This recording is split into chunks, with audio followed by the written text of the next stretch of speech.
Hey guys, me and Team here. Welcome back to Let's Play Genghis Khan 2, Clan of the Grey Wolf. In the last part, we pumped up a dismal loyalty of my people in England to 100%. Now they love King John. It's amazing what some gold can do. Unfortunately, no merchants in town. So we're just going to split time between our family Isabella here, who now wants more territory, and training the troops. Unfortunately, the pathetic politics stat and only average war stat makes training troops a little bit frustrating as King John. What can you do, though? We did want a challenging leader, so we'll go with that. I didn't want to face roll the map with Genghis Khan or just abuse the system beyond belief with Philip II, or similarly face roll with the samurai. No merchants. So, I think this time I'll just train twice. Wife made me sleep on the couch, so I'm angry. There we go. Actually, I don't know anything about that. I've never been forced to sleep on the couch, well, due to marriage relations anyway. Maybe as a kid, you go on those family trips and you get the short stick that time and they force you to sleep on the couch or something. That's about the limit of my experience when it comes to sleeping on the couch, viewers. But I would imagine that, I would be angry if Isabella made me sleep on the couch. Now she missed me because, I spent some time away. Ha ha. Distance makes the heart grow fonder. Except for not. It pretty much just rolls the thing at random, I believe. Because you can, with some of the leaders, visit like 4 times, 5 times in one turn. And it really doesn't seem to have much bearing on anything. So, there you have it.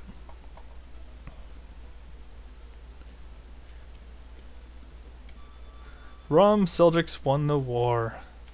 Oh god, there's so many pronunciations I bet I can butcher beyond belief in this game. Or maybe you can believe it now, and coming to know and expect to know better from me. Not quite sure on that one. Anyway, I apologize for mispronunciations. I am sure there will be plenty of them. When did I start here? On 46? Okay. So I'm like 3 minutes into the video now. Yeah, I gotta watch the timer. I hate when this runs over and I have to split it in virtual dub. Because for whatever reason, the movie maker does not like my codec with DivX for Camp Studio. Heart. The worst power in Captain Planet. I don't know, controlling the enemy's animals, though, and causing them to trample each other, that would be pretty cool. I could live with that. No, I'm not paying you tribute. I really want to just backstab you. But England is a really abusive territory to defend. And I want to build up my economy and start a strong army off first. I'm not sure if I'll sweep through the Middle East first or later. I usually go through there first. Yeah, it's a little stuffy when you're invading around the tip of Spain there, but it's worth it, because usually once you control that loop, the directions that enemies can attack you on that part of the world, through territories, well, now you can't see them. But to like 32, 33, 17, and 18, those territories really only have 2 ways into them. So if you control one of those ways in, or both of them, then it's pretty unlikely that you're going to lose them. Please tell me there's 2 kinds of merchants here. Nope, still just Venetian, and the rate's really high. So that's even worse. You don't want to really buy anything under those conditions. So yeah, let's just train some more. Max training. And let's say hi. Oh yeah, every once in a while your wife tells you not to put too much trust into somebody too. That's generally good advice. Don't appoint those douches to lead territories, or that they're just gonna revolt. Very similar to those leaders who have previously been kings. You don't want anybody like that leading a territory that's a vassal of you. Of course, I don't have to worry about that right now with only 1 territory, but as you can see, this is quite a massive map compared to the Mongol scenario, and I'll probably endure several revolts by the time the game ends. Especially since my leader does not have good charisma. So that might be interesting. Although the way I play this game, with the blitzing through, I hold most of the military for my nation in my own hands, and then what I'll tend to do is I'll put people who are cousins or sons in charge of territories that have actual military, and that way if someone revolts I can just send my son or cousin to go lay some whooping. Oh no, kiss Japan goodbye. Oh no, they didn't. Okay. Japan managed to survive that little conflict. Nope, still just Venetian. Oh well. All I ever think about is war, huh? Well, I have spent a lot of time training the men. Yeah, and she doesn't trust any of my generals. Probably because I don't have any good charisma and they all suck. The other thing I could do, I don't think I have a lot of good generals. I'll take a look at that next turn. If I can get some better generals under my fold before I head out for war, that could be useful. Yo, I'm not submitting. You lose the game instantly if you submit. I mean, that option is mostly there to trick the AI into submitting, I think. Info. Yeah, let's look at the generals this time. Fitzpeter is good politics. Nobody's like even remotely good in war. In fact, they're all pretty much as cruddy as my current leader. Langton has decent charisma, so he could be useful for demanding surrender, for tribute, or whatever.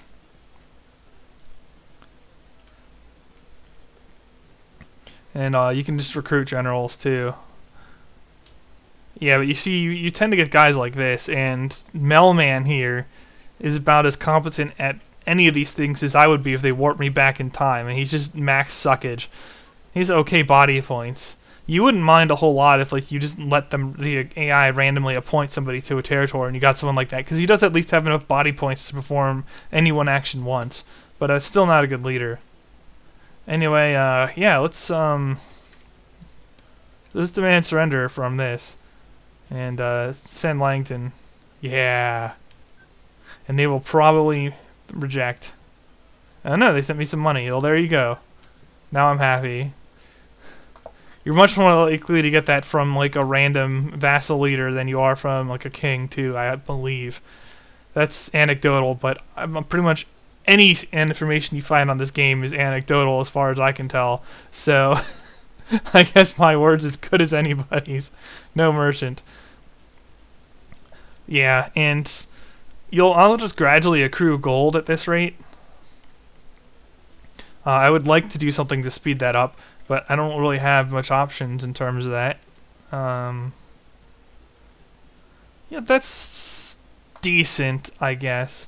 I don't really want to fill my roster with guys like that, though. I want really strong leaders, because as I conquer territory, I'll get good leaders quickly, especially on this map. Nope. Okay, whatever.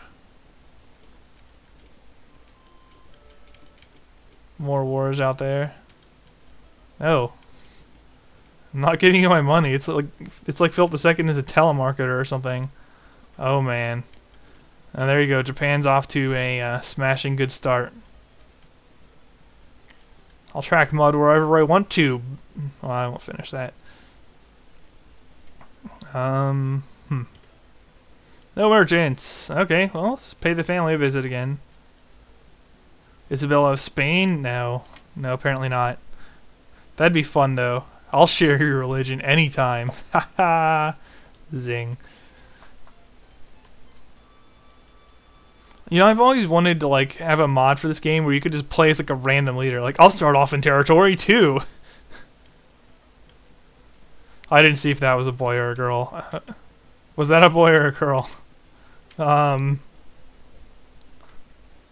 I might be a Czech viewer since I wasn't paying attention. Although I've had people tell me, and I completely agree with this, that I would make a very ugly girl. I'm fine with that. So, you know. Or maybe I can just change what those initials mean so that it doesn't represent me if it's a girl. How about that? I like that plan. That's a good plan. So now I just need to survive for 40 turns with John here, and, you know, I could kill him off and use TMIT. But that's kind of wrong. But at least I'll be able to have access, one way or another, to a decent leader in the future that I can trust. What was I doing? Oh, home base, right, children. It's not going to tell me, is it? Oh well. I'll find out eventually. Still no merchants. This is weird, because usually you get some merchants. Well, okay. Let's, demand surrender here.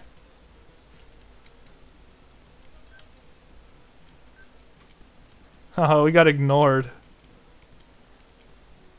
Yep, and Frederick takes out that. I knew that Frederick was going to win because Philip usually will take his army with him. Everyone usually takes their whole army with them. So there's not much defending those territories. Yep. And you see a lot of this. Like one guy goes to attack and then another will backstab quickly. There's some luck in that though. Like sometimes they don't attack right away, so you get time to just keep sweeping territories. Eventually you're going to have to rout armies though.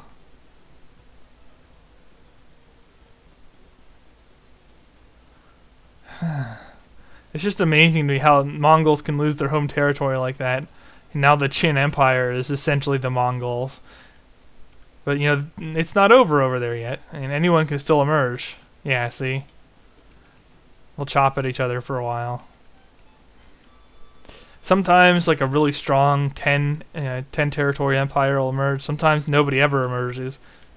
It really doesn't seem to make much difference as far as I'm concerned who's controlling the territories when I attack them. If you fight well in this game, you can beat the AI. It really doesn't matter. I could probably start off with all territories belonging to one AI and still win. Although that would be quite a nightmare. A lot of annoying defense jobs or whatever. But eventually, like territories would revolt or whatever, and it'd be alright. It'd be doable. Not too fun, but doable. Yeah, say goodbye to India. Can I get a market? No. Man. Well, them's the break sometimes when you're having the RNG. Well, before I do that, I should probably scope out France, see what's in here. Troops. Actually, pretty good arrangement of troops. I would probably lose if I attacked. So I'll just I'll ask for some money.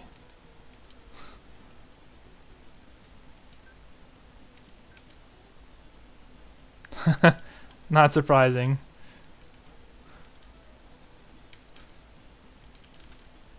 Well, I was hoping I could get the market, but if the market doesn't show up, it's going to take a while to prepare an army. And eventually I'll have enough money to buy up an okay army anyway.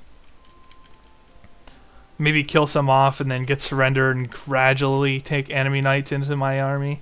And that's not the worst thing in the world either.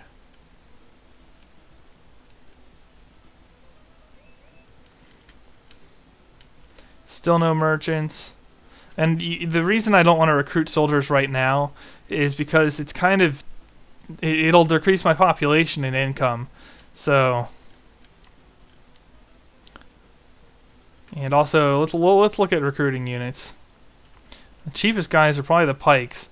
I can buy a pretty hefty chunk of pikes right now, but I can't really get to the much coveted 20 units just yet, so... Whatever. Nope, I'm not allying. Come on. Ugh. Still no good. The rate's kind of lowish. I guess I could buy something from them, but they're not really cheap. Anyway, I guess I'm coming up on the time limit, so I will see you guys in the next video. Thumbs up if you liked this one, thumbs down if you don't, and I'll see you then. Me and team signing off.